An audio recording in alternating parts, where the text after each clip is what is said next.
Disney Princess, Cinderella.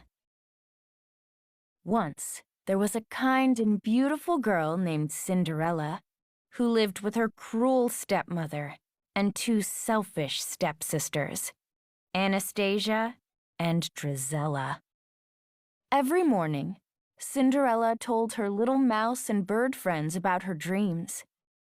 "They're wishes my heart makes when I'm asleep," she said. "If I believe in them, someday they'll come true." Then, one day, an announcement arrived from the palace. The king was giving a royal ball in honor of the prince, and every maiden in the kingdom was invited.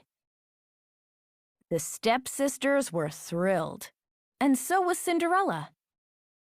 "Every maiden! That means I can go too," she said.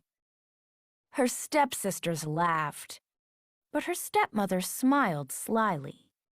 "You may go, Cinderella," she began, "if you do all your work, and if you find something suitable to wear." All that day, Cinderella's stepmother and stepsister shouted orders at her. Cinderella's mouse and bird friends watched sadly. "Poor Cinderella," said the mice. "They keeping her so busy she never get her dress done." Then they had an idea. "We can do it!" the mice cheered. Soon they were happily snipping and stitching to make a lovely dress for Cinderella. When evening came, tired Cinderella trudged up the stairs to her tiny attic room. When she saw the pretty gown her friends had made for her, Cinderella could hardly speak. "Oh!" she gasped. "How can I ever... Oh, thank you so much!" Dressed and ready, Cinderella ran downstairs. "Wait! Please, wait for me!" she called. Anastasia and Drizella saw how lovely Cinderella looked and flew into a jealous rage. They ripped her dress to shreds. "That's enough, girls," Lady Tremaine said at last. "Don't upset yourselves before the ball. It's time to go." Laughing cruelly, they left. Cinderella was heartbroken. She ran into the garden, weeping. "It's no use. There's nothing left to believe in," she said sadly. Suddenly, she heard a cheery voice. "Nonsense, child.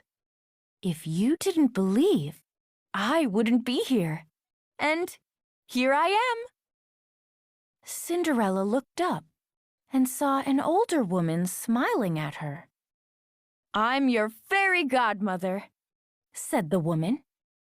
"Dry your tears. We must hurry. First, we need a pumpkin and some mice," said the fairy godmother.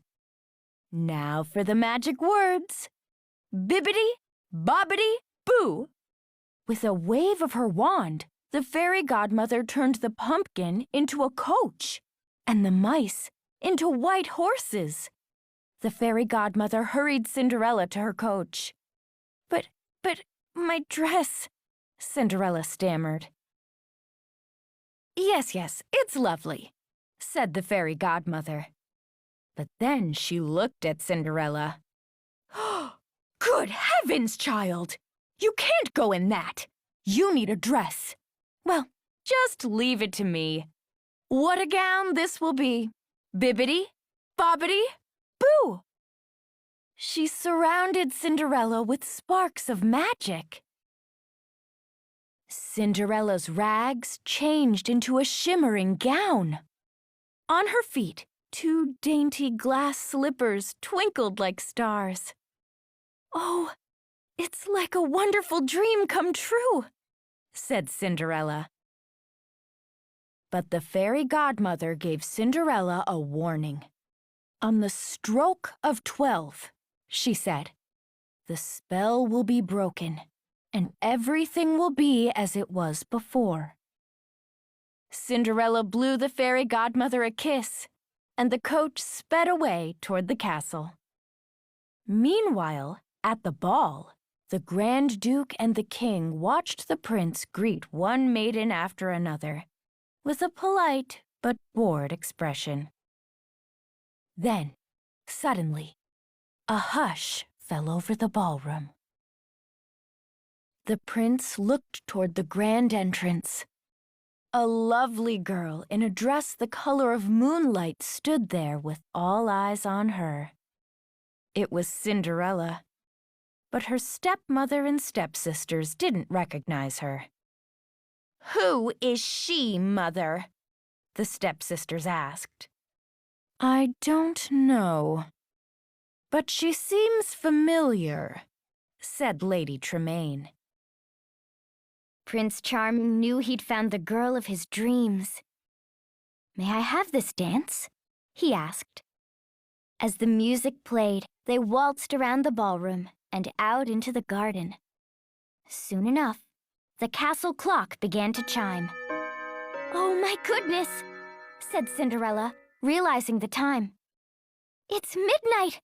I must go. Goodbye." As Cinderella ran away, the prince rushed after her. "Wait! Come back! I don't even know your name!" he called. Cinderella darted through the ballroom and raced down the palace steps, losing a glass slipper on the way. The clock chimed on. Cinderella jumped into her coach and sped away.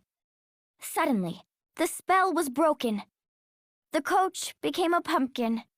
The horses turned back into mice, and Cinderella was again dressed in rags. The next day, the king sent out a royal proclamation. It said that every maiden in the kingdom must try on the glass slipper, and the girl whose foot fit would wed the prince. Cinderella couldn't hide her happiness from her stepmother. "So, Cinderella is the girl the prince seeks," said Lady Tremaine, smiling cruelly. "Well, he'll never find her." And with that, she locked Cinderella in her attic room. "Please, you can't do this. Please, let me out," cried Cinderella. But the stepmother ignored Cinderella. Before long, the Grand Duke and a royal footman arrived with the glass slipper. The stepmother and stepsisters smiled their sweetest smiles and ushered them in. Both Anastasia and Drizella were eager to find some way to get their feet to fit the slipper. But though they pushed and shoved, neither of the stepsisters could squeeze a foot into it. "I don't understand why.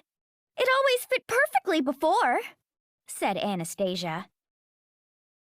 Meanwhile, Cinderella's mouse friend struggled to get the key out of the stepmother's pocket without her noticing.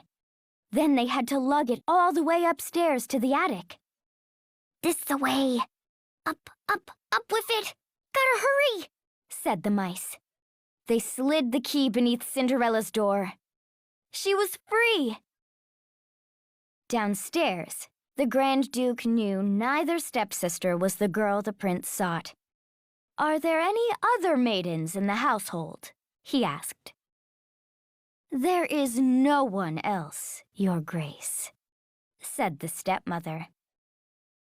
Just as he turned to leave, Cinderella ran downstairs. "Your Grace!" she called, hurrying after the Grand Duke. "Your Grace, may I try it on?" As the footman carried the slipper to Cinderella, the stepmother tripped him, and he fell. The slipper smashed into 100 pieces. The Grand Duke was horrified. Cinderella smiled and reached into her pocket. "Perhaps I can help.